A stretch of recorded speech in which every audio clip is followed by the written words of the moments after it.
Café na Pauta, agregando valor ao produtor rural. Aqui você agrega conhecimento para aumentar os cuidados com a sua lavoura. Aqui você se conecta com as novas tecnologias do plantio à colheita, diminuindo assim os custos de produção para valorizar o seu café. E tem mais, agregando mais conhecimento na comercialização do seu café. Café na Pauta. Realização: Super Rede de Rádio Minas FM, a rádio do produtor e da produtora rural.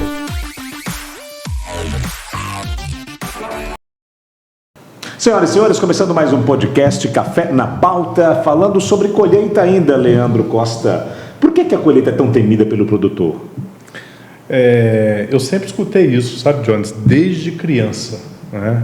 E é interessante porque o produtor, ele trabalha o ano todo almejando o momento da colheita. E ele tem um pouco de cisma deste momento.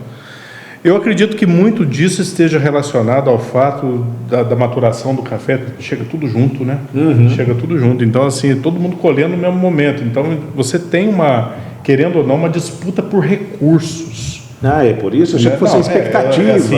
Isso é um pensamento muito particular. Entendi. Né? Por quê? Porque é o momento que o produtor está se programando para tirar o café do pé, ele precisa de recurso, ele precisa de gente, né? É a hora que ele define ali o momento que ele vai, na verdade, pagar ali as balizas de café, as medidas de café para os trabalhadores que vão retirar aquele café do pé do cafeeiro ali. Então, assim, eu sempre escutei que sempre foi o momento mais intenso do ano, né? O momento da colheita, né? O momento que as fazendas ficam mais movimentadas, eles precisam se preparar também, legalmente falando, para uma situação aí de fiscalização. Então, requer do produtor um pouquinho mais de cuidado, um pouquinho mais de planejamento. E tem a questão também das expectativas, né? Porque assim, é interessante o lance da colheita e o lance da própria cafeicultura, porque nós passamos por um ano todo, na verdade, colocando recursos na lavoura, né? Então você toma recurso emprestado, você pega recurso próprio, você investe na lavoura. Depois de um ano você vai, na verdade, colher, vender para começar um novo ciclo. Tá certo? Então, além de tudo isso que está sendo comentado aqui, existe essa questão da expectativa, né? Pô, que hora que eu vou ter o café para vender? Que preço que eu vou vender esse café? Como que vai estar o mercado? Será que eu vou fazer lá uma estocagem para deixar esse café guardado ou já vou vender esse café de imediato para continuar o ciclo de produção? Então, assim, é um momento muito temido nesse sentido, porque de fato exige muito do produtor, da questão relacionada a planejamento. E nessa hora precisa-se daquele profissional próximo ao produtor que faz a linha, o paralelo, que faz a ligação, faz a ponte, que é o nosso amigo engenheiro agrônomo. Pois é, tá aí o nosso amigo aí. Então, nós trouxemos aqui Marcelo Pereira, engenheiro agrônomo da Copervas, que também atende ao produtor, para falar um pouquinho sobre esse momento delicado. Tudo bem, Marcelo? Seja bem-vindo ao nosso podcast e à nossa conversa. Tudo bem. Estamos aí para ajudar os ouvintes da Minas FM, tirando as dúvidas aí na pauta do café. Por que a colheita é um momento delicado? É o que o Leandro falou. O produtor chega a hora da colheita, é a hora dele pegar o dinheiro dele para trás. É a hora dele pegar o recurso dele. O recurso dele está no pé. E exatamente. O grande medo dele é ele deixar o café no pé, o dinheiro lá no pé, e perder. E por que ele deixaria? Porque às vezes não dá tempo de colher. O que acontece hoje em dia, a mão de obra está muito difícil. E as regiões de montanha, o pessoal tem priorizado as lavouras que têm mais café, deixando as com menos café por último. Se você perder, você deixa menos café para trás. Infelizmente é isso que anda acontecendo. O pessoal tem utilizado aí desquiletamento para fazer uma safra zero, não ter pouco café, só ter bastante café na lavoura. Quando você tem bastante café na lavoura, você consegue diluir seus custos. Quando você tem pouco café, seus custos ficam mais altos. Se você produz uma lavoura com 100 sacas por hectare, o seu custo é muito mais barato que uma lavoura com 10 sacas por hectare. E dentro desse contexto que o Marcelo está trazendo, que é muito importante, porque nós estamos falando de uma atividade que ela é bianual, né, Marcelo? Sim. Ela é bianual. Então, por mais que você tenha ali tratos culturais feitos certinho, sempre você vai ter um ano com mais café, o outro com menos café. E assim, quando a gente fala de uma lavoura com 100 sacas de café por hectare, você está chamando muito mais atenção de quem vai apanhar o café, né? Justamente. O pessoal briga para apanhar naquela lavoura. Exatamente. Então, quer dizer que o cara que vai lá da mão de obra, da colheita, da apanha do café, ele prefere... Porque ele vai ganhar mais dinheiro para aquele produtor maior que oferece mais quantidade de café. É isso? A quantidade de café e, por exemplo, você pega uma lavoura que está com 100 sacas de café, o rapaz vai tirar 15 medidas de café. Você pode fazer uma graça, você pode pagar um pouquinho a mais, você vai diluir o seu custo. Agora, o cara ali que está com 10 sacas por hectare, ele não pode fazer muita graça na medida, senão ele vai estar comprando o seu café. Ou seja, além de tudo, ele não tem o recurso para bancar a concorrência do outro que é maior. Justamente. Maior não, que tem mais café. Que tem mais. Você vê que é uma questão de planejamento da atividade, né? Então, assim, a necessidade do produtor está linkado às técnicas que o mercado, de maneira geral, está praticando, porque chega no final das contas, é aquilo que nós começamos falando, né? A maturação do café, ela chega junto. E ali você tem uma quantidade meio que limitada de pessoas que serão distribuídas na região, né? Isso. Né, Marcelo? E muita gente fora hoje na região apanhando café, né, Marcelo? Tem muita gente de Alagoas, Bahia, Sergipe, norte de Minas, até do Paraná, vem pessoas para cá. Tem a mão de obra migrante que vem nessas épocas do ano. Estamos na região do sul de Minas, onde se cultiva o café da montanha, o arábica também. Então, você acha que é engraçado isso, né? Deveria ser ao contrário, né? O menor, o que tem menos café, deveria... E ele desperdiça. Você falou que deixa para trás, ele perde dinheiro aí? Olha, ano passado, vou contar um caso específico de uma propriedade, algumas propriedades que eu assisti. Bacana. O que aconteceu? O pessoal priorizou as lavouras que tinham mais café, deixou as que tinham um pouco para o final. O pessoal que colhe, a mão de obra. O dono da terra. O dono da terra. O fazendeiro. Ele deixou. E quando eu falo fazendeiro, não é aquele grande produtor, não é o médio, são todos, desde o pequeno até o grande. Tá bom. Eles foram priorizando as lavouras com mais cafés, para tirar o maior volume. No final, começou a chover demais, aquelas lavouras com pouco café, às vezes nem foram colhidas. Porque o que aconteceu? O pessoal está prolongando a colheita até outubro, novembro, aí já vem uma nova florada, aí você faz 2 colheitas em uma. Por que 2 colheitas em uma? Você está tirando o fruto de café que está lá e está tirando a flor, que vai ser a safra do ano que vem. Aí o pessoal prefere deixar o café para trás, para não perder a safra futura. Quando a lavoura tem pouco café, no outro ano, por causa da bianualidade, ela vai ter uma safra bem maior de café. Então ele está fazendo uma opção, né? É interessante isso aí que o Marcelo está trazendo. E assim, você sacrifica de uma certa forma o fruto que já está no pé, em detrimento de uma safra que você espera que será maior, mas que não deixa de ser um risco. Sim. Não deixa de ser um risco, porque ali é uma flor, né? É um projeto.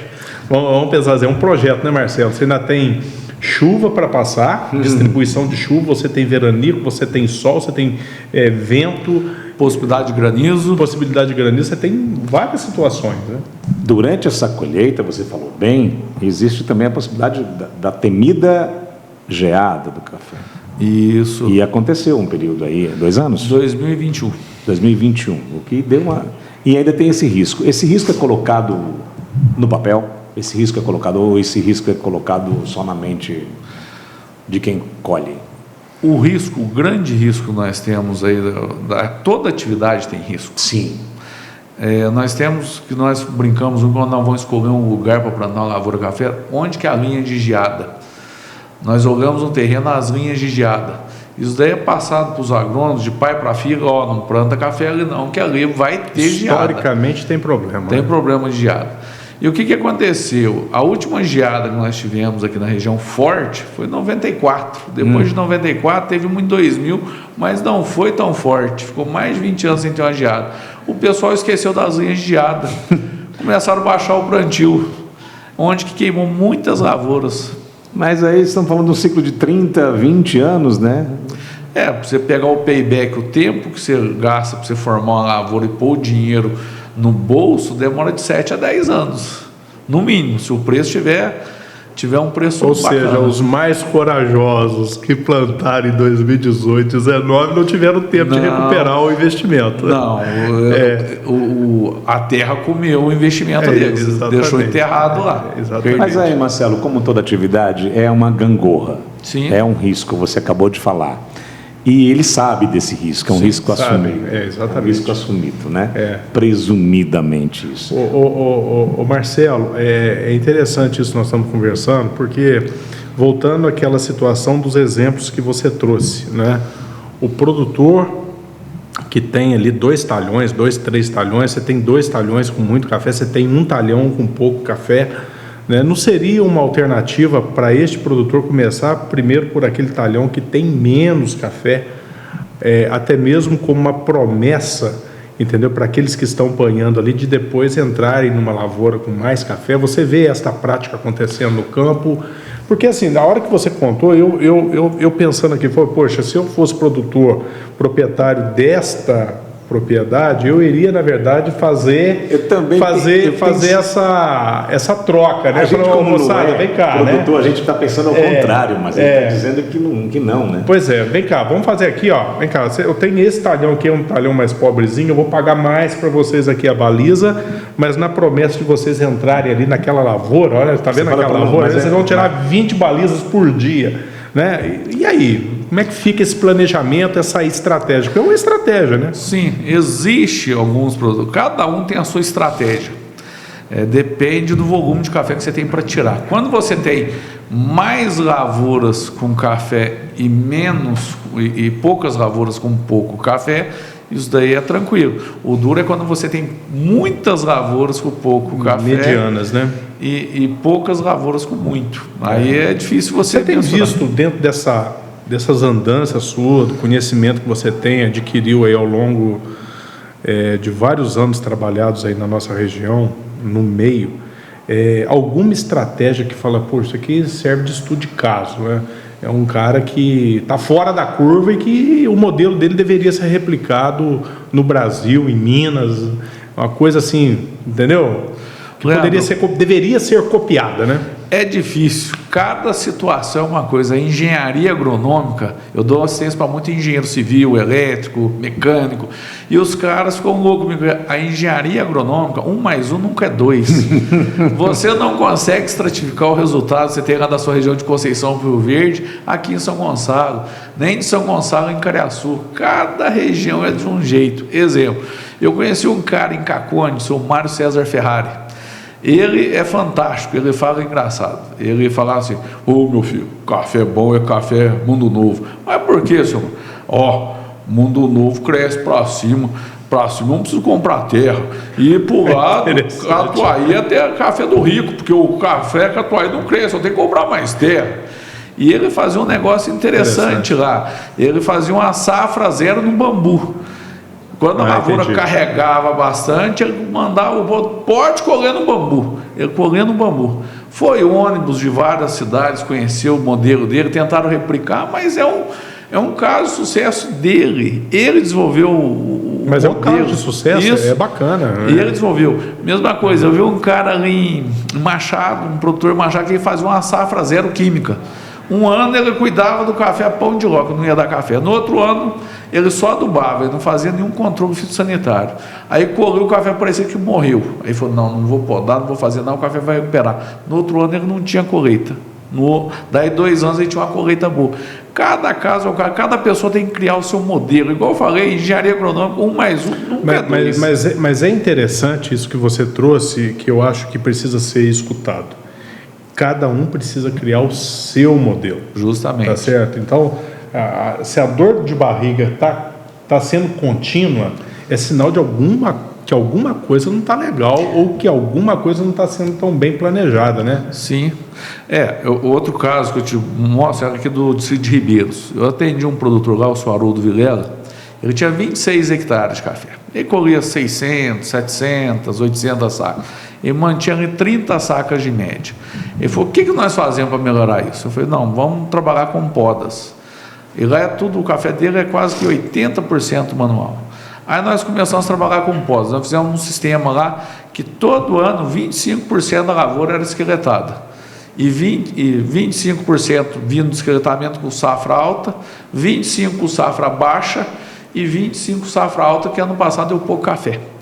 Então ele tinha 50% da lavoura dele com safra alta. Nós conseguimos aumentar a média dele para 40 sacas por hectare. E você fala, mas tem aqueles 25% com safra baixa. Por quê? Essa era a estratégia dele. Na hora que enchia o terreiro, ele colocava o povo num lugar que tinha pouco café. Isso aí é uma outra questão que ele está levantando, porque às vezes o produtor olha só para a lavoura e pensa no resultado sacas por hectare, mas muitas vezes não tem uma estrutura adequada para receber aquele café no terreiro, na estrutura de pós-colheita, né, Marcelo? Isso daí. O pessoal olha muito na lavoura. Só o que está atrás da lavoura não é só o pé de café. Você tem que ter a parte de beneficiamento. Hoje eu estava conversando com um colega lá de Franca e estava falando para mim, Marcelo, eu tenho 26 hectares de café, 26 ou 27 que ele estava falando. Ele falou, rapaz, eu tenho 2,5 milhões empatado de maquinário e infraestrutura para ter esses 26 hectares. Lá é tudo mecanizado. Ele falou, tem todo o maquinário, mas eu tenho muito capital empatado. Café é uma cultura cara. Bacana. Café é uma cultura cara e você disse agora há pouco que cada um tem que ser o seu modo de fazer, cada um tem a sua experiência a ser aplicada. E onde é que entra o engenheiro agrônomo aí? O engenheiro agrônomo, eu brinco, nós trabalhamos não só como engenheiro, mas como psicólogos.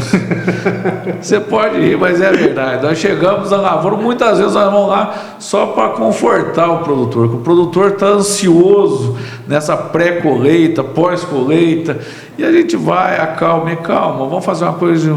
E o agrônomo vai lá, ele faz de tudo. Ele faz, por exemplo, tem um produtor que está querendo que eu auxilie, ele vai entrar na atividade. O bom é quando o cara entra na atividade, ele não tem nada. Então nós vamos fazer todo um projeto para ele para atender. Ele quer ter 200 hectares de café. Nós vamos fazer o projeto para ele ter esses 200 hectares e dimensionar toda a estrutura dele para ele fazer gradativamente por etapas. Tem muita gente que está entrando no ramo sem ser do ramo? De vez em quando tem. O café é uma cultura apaixonante. Eu brinco que a esperança do cafeicultor nunca acaba, que todo ano tem o cheiro das flores do café. Bacana. E o cheiro da flor do café é maravilhoso. Impulsiona, é maravilhoso. Impulsiona a esperança. O Marcelo trouxe uma questão que no passado a gente via isso acontecer com mais frequência, né, Marcelo? Sim. A entrada de novos, né? O que a gente percebe, pelo menos é a percepção que eu tenho, que hoje o pessoal que está chegando mais de uma forma mais profissional. Isso. Diminuiu a frequência, né? Diminuiu a quantidade de pessoas que vêm chegando na atividade, né? Mas aqueles que chegam para ficar. Tá, profissional, mas o cara é um médico. Sim. E aí ele, eu gosto de café, sempre gostei, tenho ali umas terras, recebi de herança, ou comprei e quero investir no café. Esse é um aventureiro, mas como é que ele é profissional?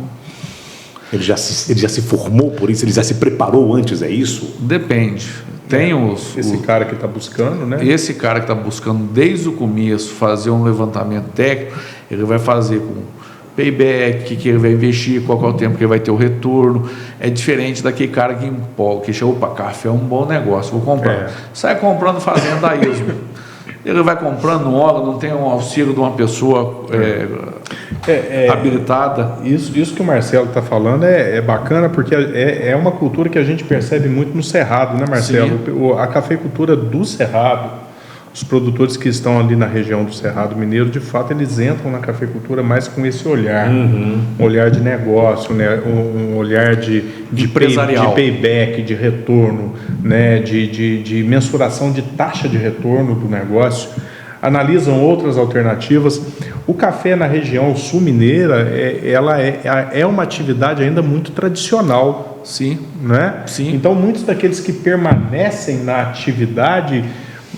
Está mudando isso, mas ainda conservam os velhos modelos de produção, né? Aquilo que herdou do pai, herdou do avô e que lá vem vindo em família, né, Marcelo? É o que eu falo da Mantiqueira de Minas. A região nossa aqui da Mantiqueira de Minas, que é uma micro-região dentro do sul de Minas, é o pai ensinando para o filho, é o filho ensinando para o neto.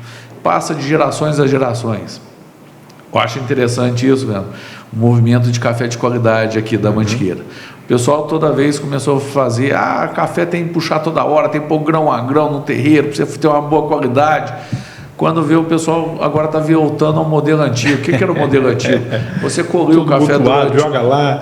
Você colhia o café durante o dia, você puxava só do outro dia cedo para esparramar no terreiro. Isso daí uns 10 anos atrás, os caras, nossa, te condenava, você era quase apedrejado. É verdade. Por causa disso. Hoje em dia não, o pessoal está fazendo isso, que notou que tem uma fermentação benéfica para a qualidade do café. É interessante mesmo como que as coisas mudam. Para esse produtor novo, para quem está agora iniciando o processo, ele quer uma dica, colheita, por exemplo. Qual o percentual de grãos maduros precisa ter para uma boa colheita? Porque eles não amadurecem todos de vez, né? Que são várias floradas, né? Várias, né? São várias. Esse ano nós tivemos 4 a 5 floradas. Olha aí. Teve um ano que nós tivemos florada, até em janeiro nós tivemos floradas. E isso é complicado, porque você não tem um padrão de café. Então você vai ter café granano, café verde cana, cereja, passa, boia. Isso é ruim. O ideal é que não tenha verde. Então, o pior café que você tem é o verde. O verde que é uma fruta que não está pronta. Pega uma laranja verde, chupa ela, você não vai chupar. Pega uma banana verde, come ela, você não vai conseguir comer ela. Então o ideal é que tenha um mínimo. Só que o produtor não pode esperar. Aí ele tem que mensurar. Ele vai pular não vai pular aquele pé que está verde. Justamente. Não tem como. Ele vai, mesma coisa. Eu já trabalhei muito. Eu trabalhei numa empresa em Alfenas que nós fazíamos colheita seletiva de café. Catava só o cereja, igual faz na Colômbia ou nos países aí da América Central, na América do Sul e Central. Só que essa é a colheita grão a grão. A primeira colheita fica barata. A segunda colheita é a mesma coisa que você não tem café. Por quê? Fica caro. Você deixa pouco café, fica pouco café no pé, aí você vai. Depois você tem que voltar para fazer Você tem que voltar, fazer o repasse, fazer a varreção, o café caiu no chão. Exato. E isso é difícil. O ideal é cada um, igual nós estamos falando, cada um tem o seu modelo.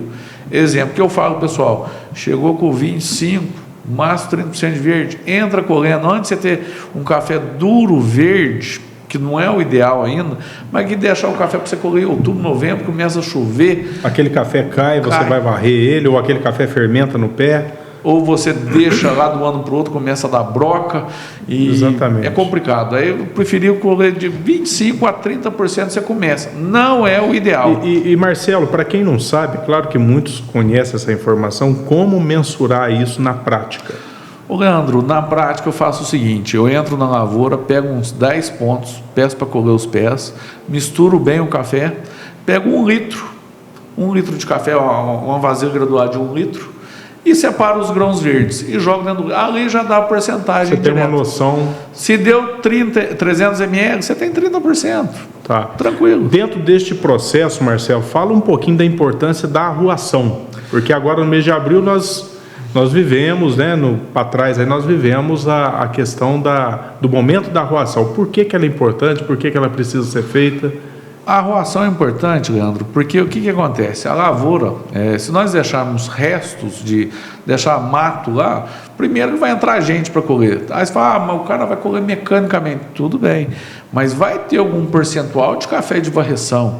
Se esse café cai no meio do mato, para você fazer, mesmo com essas máquinas modernas de varreção mecânica, é difícil. Você leva uma sujeirada para a estrutura sua de beneficiamento horrível. Então, você tem que fazer essa preparação para a colheita, limpar em volta do pé de café, não necessariamente precisa, igual o pessoal fazia, a terraplanagem lá, arrancava aquele tanto de terra e fazer aquele burundu, não é isso. É tirar as folhas, que queira ou não queira, às vezes você tem algum fruto remanescente da safra do ano passado, você tira aquilo dali, tira aquelas folhas, se o café cai na folha, tem umidade, vai prejudicar, vai ter uma fermentação indesejada. Perfeito, perfeito. Qual é a sua opinião sobre... Você falou agora de café verde e café no chão. Um versus outro. Você tem uma opinião sobre isso? Você já falou sobre o café verde, mas me fale aí. O café verde, ele é o pior café da fazenda. Pessoal que despolpa... Ele tem essa opinião mesmo. Tá firme em relação a isso, né, Marcelo? O que despolpa, você faz o despolpamento do café. Você pega o café... Todo o café passa no lavador, que o lavador não lava. Ele faz uma separação densimétrica. Tá. O boia, que é o café que já secou, ele vai boiar na água. Tá bom. E o verde, o cereja afunda. Aí você tira o verde, o cereja e passa uma máquina de despolpador. Ele vai pegar o café cereja, tirar a casca, você vai ter só a semente. É um café que dá uma qualidade diferente. Quando você pega esses 3 cafés, o boia, pega o café de varreção, pega o cereja e pega o café verde, meu amigo, o café verde você não vai querer beber. É uma maçã, é uma banana verde. É horrível, é café consumo, é café... Não serve. É o pior café de preço. Você está falando daquele verde que não granou. Não só isso, o verde também, Leandro, ele aperta. Ele aperta, não dá um sabor legal. Tá. Mas mesmo assim se negocia. Negocia. O mercado de café é fantástico. Mesmo assim disso, se vende, se compra e tem mercado para ele. Tem mercado. Mas ele é separado ou ele está tudo junto? Depende. Tem pessoas que separam o café, que fazem um processo, vamos falar assim, mais elaborado. A pessoa, igual eu expliquei, ele pega o café, passa no lavador, tira o boia, seca ele separado, processa ele todo separado. Tem pessoas que misturam o verde, o cereja, faz outro café. Aí você tem um índice de verde ainda, que vai prejudicar o café cereja, que está no ponto ideal de qualidade. E você tem um cara que despolpa. Aí o cara que despolpa, ele tira todo o cereja e deixa o verde lá. Esse verde, esse é o problemático. Ô Marcelo, dentro disso que você nos trouxe, vamos pegar aí o exemplo anterior que você falou. Só um minuto. E tem um cara também que ele pega o café da lavoura, ele não faz nada, ele já esparrama no terreiro e faz o naturalzão. É este cara aí. Ele chama de blend. Isso, esse café fica blendado. Da lavoura. Mas assim, este cara, muitas vezes, ele às vezes até tem conhecimento do processo, daquilo que precisa ser feito, mas ele não tem uma estrutura adequada, né? Então, ou seja, o que poderia salvar este produtor, né? Ou prejudicá-lo menos? Porque, na verdade, esse café vai chegar todinho no terreiro, vai chegar ali a quantidade de maduros, verdes, os boias. E ali ele tem um terreiro de terra, é o que ele conseguiu, na verdade, providenciar para secar o café. Nas suas andanças, o que você consegue orientar, o que você viu que poderia ser compartilhado a fim de produzir menos defeitos? Porque o ambiente, na verdade, inspira a produção de defeitos, né? Mas o que poderia ser utilizado para minimizar essa situação? Olha, tem muitas pessoas, pequenos produtores, já vi cara até ficar entre os 10 finalistas do concurso da Coopervais, que o cara tinha terreiro de terra. Mas o que ele fazia? Ele estica um pano de café lá, ele seca o café em cima do pano de café. E fica mexendo o café, não põe tão grosso, não tão fino, mas ele fica mexendo o café.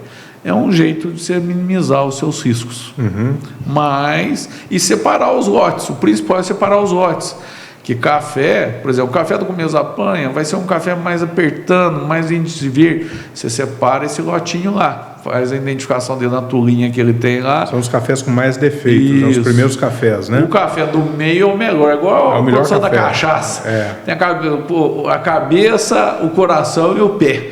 Então, o café do meio do coração, do meio da saca, vai ser o melhor café. Do final, não vai ser um café tão bom, mas ainda é um café bom, que vou fazer um café, não vai ser um café especial, mas pode chegar um café duro, um copinho, uma xicrinha riada, ainda consegue um preço melhor que café com alto índice de defeito com verde. Tá, dentro disso que você está falando, quimicamente poderia, na verdade, o produtor utilizar de algum processo, aplicação de algum produto, no sentido de controlar os fungos ali daquele ambiente de secagem de café? Tem, o pessoal usa muito a amônia quaternária para fazer a aplicação. Tem pessoas que usam a amônia quaternária, ela vai eliminar todos os fungos ali maléficos, tanto os maléficos como os benéficos. Você pode fazer a aplicação, tem pessoas que usam cal, porque o cal esteriliza. Tem pessoas que usam isso, cada um faz um modelo. Tem pessoas que usam calcário. Choveu, o cara joga calcário, porque vem a chuva, você vai ter uma proliferação. Vamos jogar calcário, começa a dar tomba, aí aplica a amônia quaternária. São tudo que não prejudica o consumidor, prejudica quem joga calcário e cal, eu brinco, prejudica o cara que fica lá no secador e vai beneficiar. O cara quer matar quem pôs lá. Porque vai levantar aquela poeira. Porque sai aquela poeira, meu amigo, é triste. É isso mesmo. O cara que não tem muito recurso, ou ele está começando agora, e ele precisa de um mínimo de equipamento. Ele não tem ainda o suficiente para ter uma colheita mecanizada ou o suficiente para ter vários equipamentos. O que é o mínimo necessário para uma colheita? Para não ser tudo manual, para não sofrer tanto, para não ter tanta perda e demora. O principal que eu vejo é um terreiro ou com a lama asfáltica ou com concreto. Tá. Um terreiro que atende a demanda dele. A secagem. Para secagem. Tá. Eu conheço produtores, eu tenho vários produtores lá no Cid Ribeiros que não tem um secador, eles secam tudo no terreiro. Mas o mínimo que eu vejo é ter um terreiro. Tá. Depois que o cara tem o terreiro, o produtor tem o seu terreiro ali, o ideal é ter um secadorzinho. A máquina de limpar, ele pode contratar, ele pode pôr o café pronto dentro da carreta, levar para o vizinho beneficiar. Depois o beneficiador. Por último, o lavador. O lavador, ele consegue, muita gente seca o café de varreção, que tem impurezas, e ainda passa num tambor. Você mergulha o café seco, ele vai boiar o café seco e até as impurezas vão para o fundo, com exceção do pauzinho. E esse não tem jeito que ele boia também. Então, para você ter um café de qualidade razoável, ele precisa ter pelo menos um terreiro pavimentado. Asfalto ou concreto? O maior processo de secagem é o terreiro suspenso, nem é isso. Eu tenho um produtor que ele só tem terreiro suspenso. O que você faz? É um terreiro, você põe lá uns moirões, põe uns arames e você estica um sombrite. O melhor terreiro é esse. O café seca devagar. O café você tem que secar ele devagarzinho. Se você secar ele rápido, você perde a qualidade. Perfeito. Você tem que secar ele devagar. Café não é carne que você joga na panela 3 tombos e está pronto. Não, o café tem que ser devagar. Ele vai pegando os açúcares da polpa, vai migrando para o grão. Mas ele tem que escolher o dia, porque se o sol estiver muito quente, ele não pode pôr o café para fora? Não, pode. O ideal é que o sol esteja quente. Sol, né? Mas o devagar como é que é? O devagar é o seguinte, por exemplo, se você pôr um café grão a grão no terreiro, ele vai secar rápido. Quando você pega o terreiro suspenso, ele toma a ventilação do lado de baixo e do lado de cima, então ele seca devagar. Um café num terreiro de concreto que demoraria uns 15 dias, ele vai gastar 21 dias, porque ele tem uma maior aeração. Quando você pega o café que é feito no terreiro de concreto, também é bom, só que ele demora 14 dias. No terreiro de asfalto ou lama asfáltica, ele seca mais rápido. Então a qualidade de bebida já começa a perder. Quando você vai para o terreiro de terra, é o pior. O pior é o terreiro de terra. Porque mistura muita coisa? Porque você tem a umidade do solo. E tem umas coisas fabulosas nisso aí, né, Marcelo? Que a gente, de fato, a gente consegue perceber alguns experimentos aí, alguns exemplos, né? De cafés que foram, na verdade, secados em terreiros de terra e foram campeões de concurso. É uma coisa assim que... É o que você falou no começo, não é exato. Não é uma ciência exata. Não é uma ciência exata. Ali é uma combinação dos astros, entendeu? Então a gente não deveria chamar a engenharia agrônoma de engenharia. É difícil. Como é que é engenharia se a engenharia não é uma ciência exata?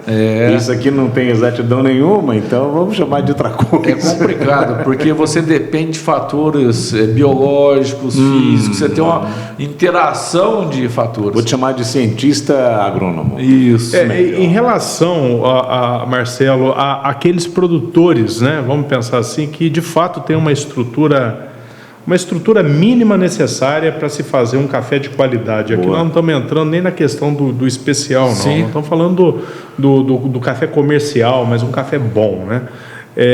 Quais seriam, na verdade, ali o passo a passo?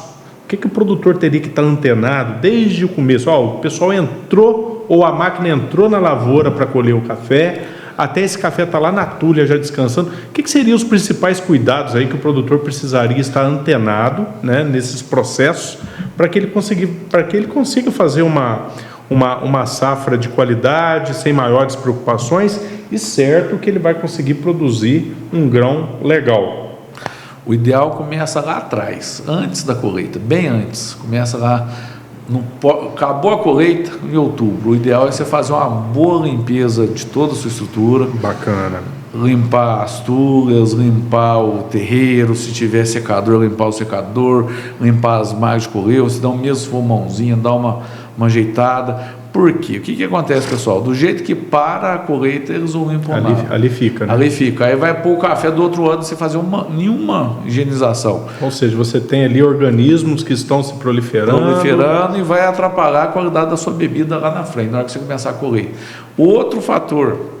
O ideal é você chegar ali em fevereiro, no máximo em março, é você fazer a manutenção dos seus equipamentos. O pessoal não faz.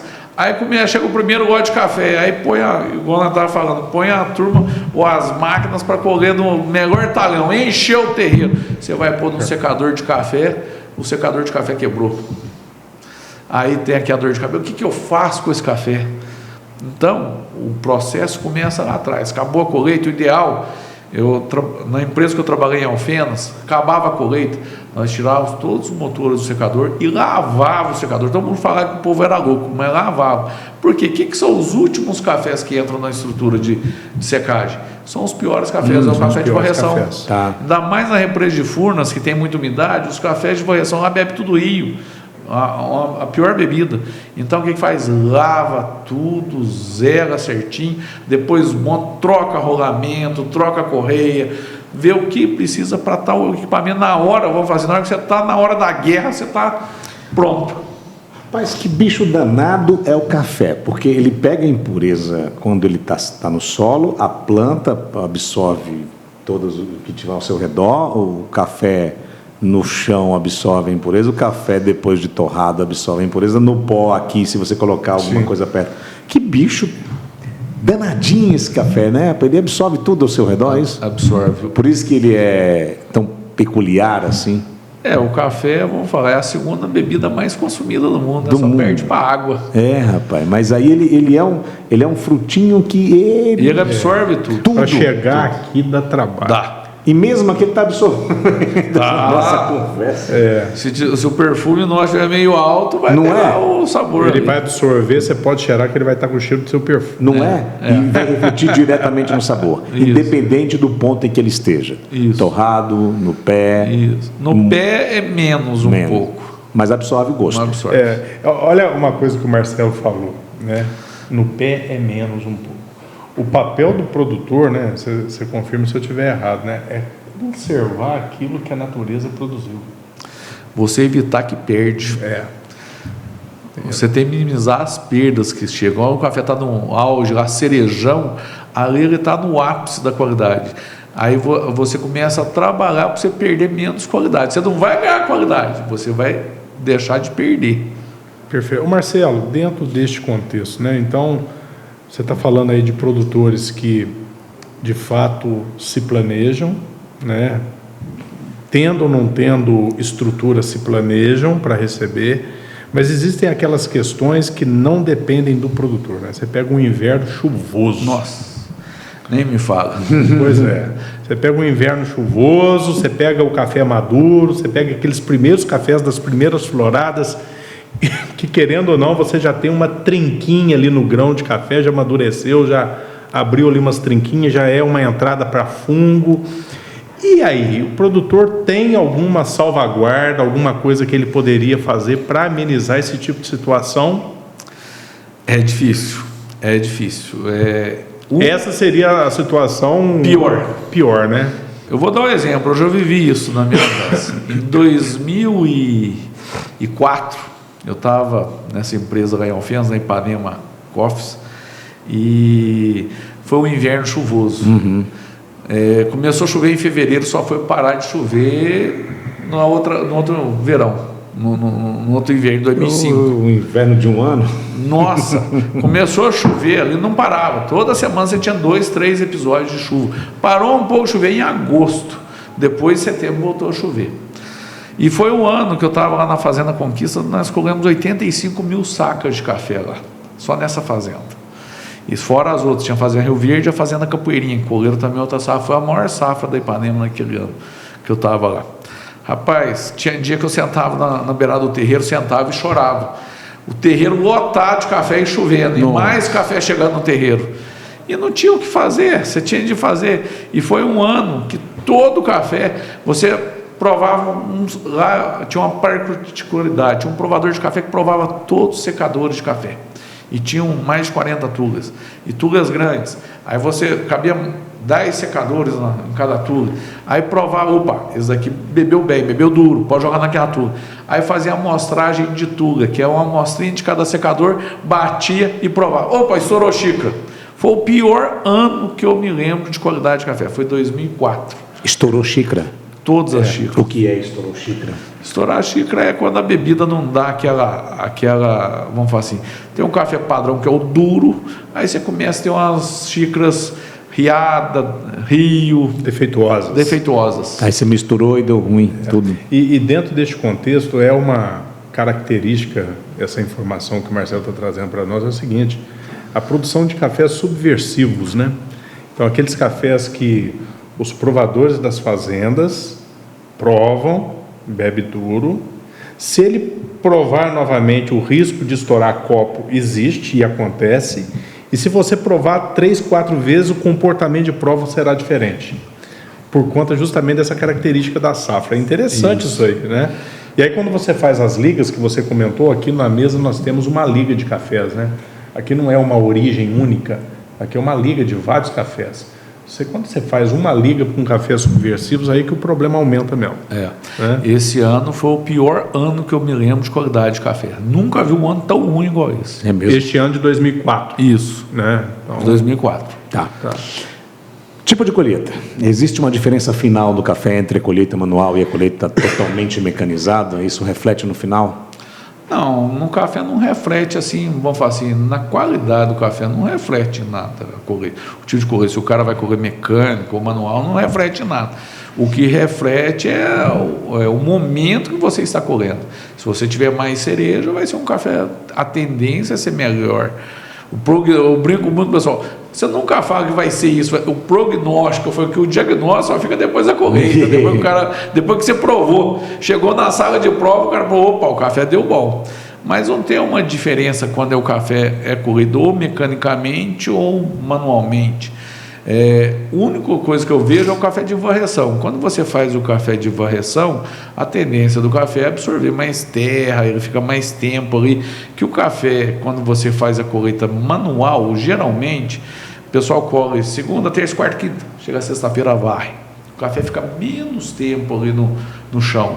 Então, ele tem menos tempo para... Tem menos contato com o chão e menos tempo para estragar. Isso. E quando você faz o café... mecanizado, primeiro você acaba a colheita mecanizada inteira para depois você entrar na varreção. Então o café fica mais tempo no chão. Tem alguma regrinha em relação a isso? O que você tem passado para o pessoal que você dá consultoria? Leva tudo no mecanizado primeiro, depois volta varrendo, ou vai levando os dois juntos, a colheita da árvore e a colheita do chão? Esse é o problema, Leandro. Aí o gargalo é a estrutura. Tá. Que você vai ter um café bom, que seria o café de pano, café de árvore, que o pessoal fala, e você vai ter o café de varreção. O risco de você contaminar o lote ali é muito grande. Exemplo, uma vez eu vi um produtor que ele tinha uma tuga lá, cabia 4 secadores. E ele o empregado dele enganou, jogou um café de varreção que fazia muito tempo que estava lá, desse de mecanizado, que de final de contas jogou no café de árvore. O que aconteceu? A tuga bebeu estourando xícara. Estourou copo. Ele perdeu valor no seu café.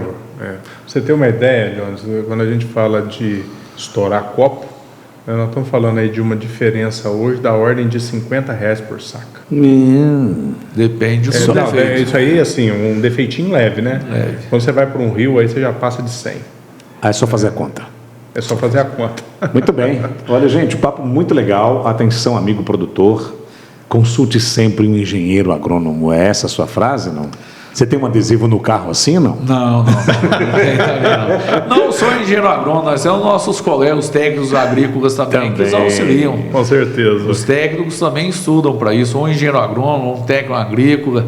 Não vamos menosprezar os técnicos, são grandes profissionais também. Claro que não. Marcelo, eu quero agradecer a sua presença. Você atende na Copervas? Isso. E também se atende autônomo também? Isso. Eu trabalho na Copervas de segunda a sexta-feira e dia de sábado eu saio para fazer algumas consultorias particulares, alguns produtores que querem um acompanhamento mais junto com a parte de gestão, eu faço isso. Família está bem, né? Você está atendendo todo mundo, mas em casa está tudo certo. A foto fica lá. Se você não quer achar é ir na minha casa ou na cooperativa, porque na cooperativa eu chego cedo e volto à noite.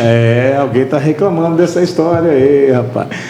Há quantos anos de profissão? 25 anos. Parabéns, muito obrigado. Esclareceu muita coisa, deu uma aula, como a gente previa aqui, né, Leandro? Marcelo, obrigado. De fato, você está contribuindo aí para a gente agregar valor para o homem do campo. O objetivo do programa é este. O objetivo do programa é levar aquela informação que muitas vezes o produtor, né, não sabe, não tem maiores detalhes sobre o assunto, né? E muitas vezes não tem nem oportunidade de perguntar ou a quem perguntar. O bom quando você pega várias pessoas e começa a discutir, pinta alguns assuntos. A coisa vem, né? A coisa vem, um assunto flui e às vezes a dúvida do produtor já é sanada. Exatamente. Já é sanada, já está no meio da resposta, né? Isso. E talvez seja esse o grande objetivo aqui da gente, né? Exatamente. A gente está aqui para falar tecnicamente, mas também para falar de perguntas curiosas até. Sim. Até para quem não é do ramo, né? Até para quem quer até entrar no ramo ou quer tirar alguma dúvida, está aqui. Você tem um telefone para contato? O telefone meu é o 988 43 4807. 35, né? 35 988 43 4807. A gente vai precisar de você mais vezes, você voltaria? Opa, tamo aí. Vamos tirar outras dúvidas em outros momentos, né? Isso é ótimo. Quero agradecer a você e falar para os nossos internautas, ouvintes, seguidores, que nós temos o Facebook Café na Pauta, o Instagram Café na Pauta Oficial e o nosso WhatsApp para dúvidas, perguntas e patrocínios, 35999075308, agradecendo aos patrocinadores, apoiadores do evento, ao Marcelo, que se disponibilizou a estar aqui com a gente nesse tempo. E mais uma vez, Leandro, muito obrigado pela sua presença. Estamos aí, agregando valor ao produtor rural. Fique com a gente, até o próximo podcast, até o próximo papo aqui no Café na Pauta. Obrigado, Marcelo. Até mais, obrigado a vocês aí.